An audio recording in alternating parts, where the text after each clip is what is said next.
So hello everyone. Today I'll be discussing Meena Kandasamy's voice of caste and counter violence. Here is a table of content, and my research question is how Meena Kandasamy employs mythological reinterpretation, feminist Dalit perspective, and poetic expression to challenge caste-based violence and reclaim political agency for marginalized community in poems like One-Eyed and Ek Love You.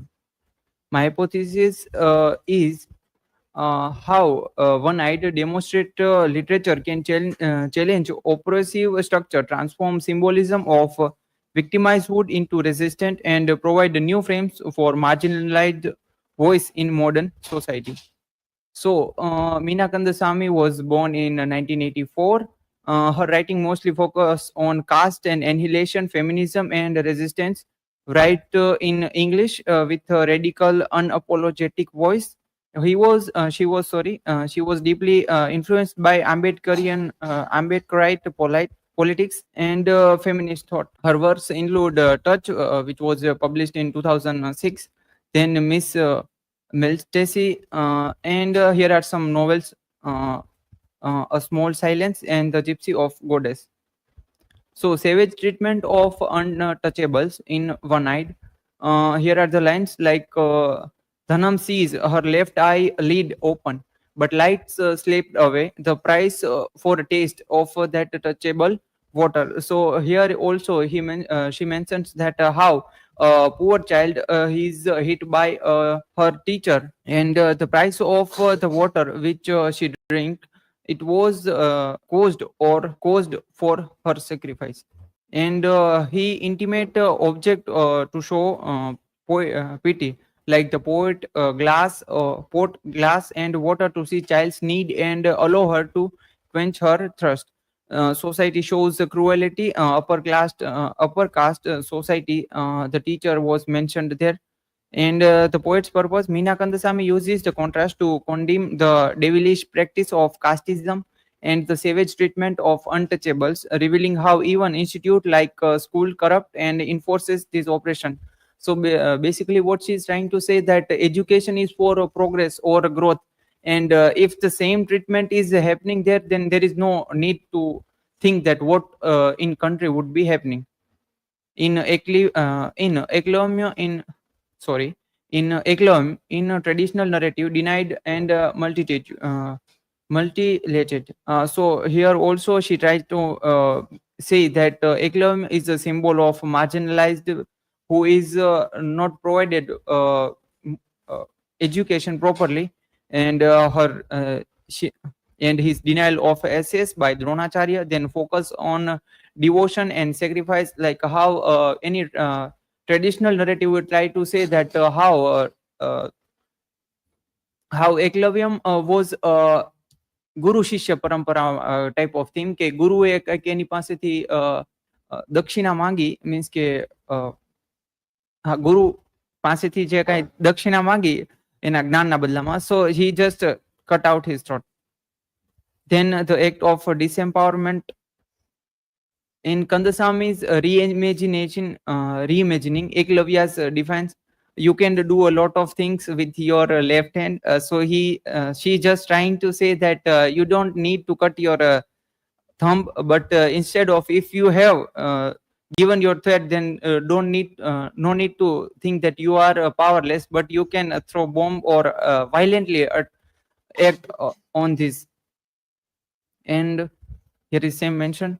Her writing shows the challenge for traditional structures. Then act of resistance can be seen in her work.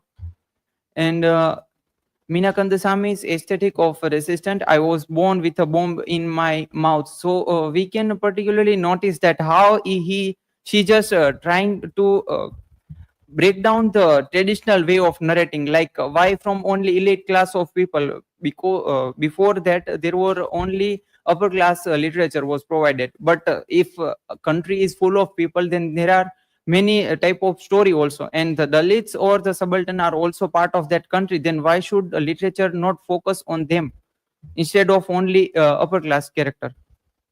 Then attacking on cultural and historical icons, which I told that she just tries to reinterpret the myth or old characters from a new point of view or a Dalit type of category.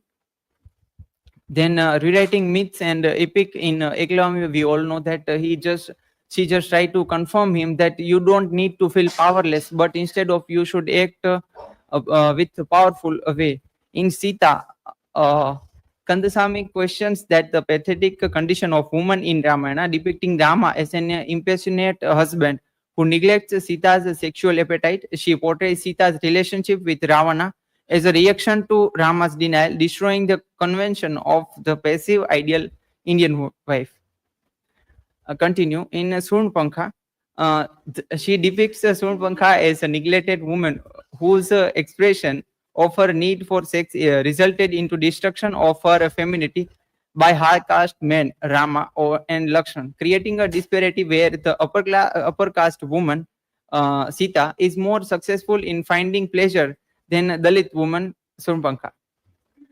Challenging religious doctrine, she directly questions the Hindu concept of Advaita, asking if an untouchable Atman and Brahmin Atman could ever be one. In The Gods Wake Up, she described heaven as a boring place filled with snores of millions of gods, attributing their silence toward the cruelties against the Dalits to their perpetual sleep. She reframes the Hindu duties and sacred concepts to expose their complicity or indifference to Dalit suffering. It is for a reference. Then why does we need Dalit literature, or why she just try to write down? This is the case from recent 2 or 3 years. We can connect it with one eyed also. Here is also matke and pani and all thing. But यहाँ पे मतलब आंख की जगह पे पूरा बच्चा ही गायब हो जाता है. What is required then? It is a case from 20 August 28th. This is a recent time when a particular school owners kicked Dalit boy in a green uses caste-based rulers and got a FIR case against him.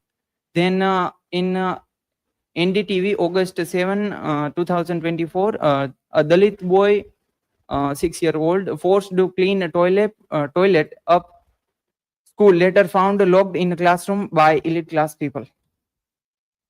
Then there is some also articles, and in the Hindu, headmaster suspended after Dalit student accused her of forcing them to clean the toilet.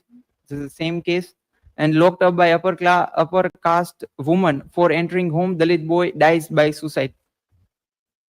Here are my references,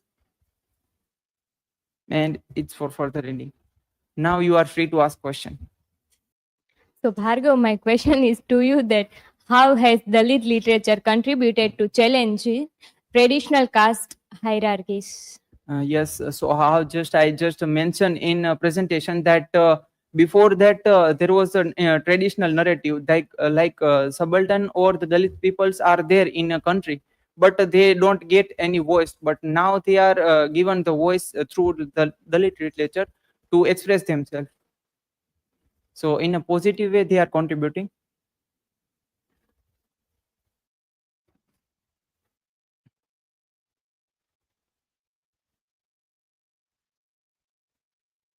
So my question is, has there been any progress in the Dalit community after the establishment and growth of Dalit literature? Yes, there is extensive or highly progress in the document, but still we can see that there is a less chances of progress in the particular society, but it still moves beyond.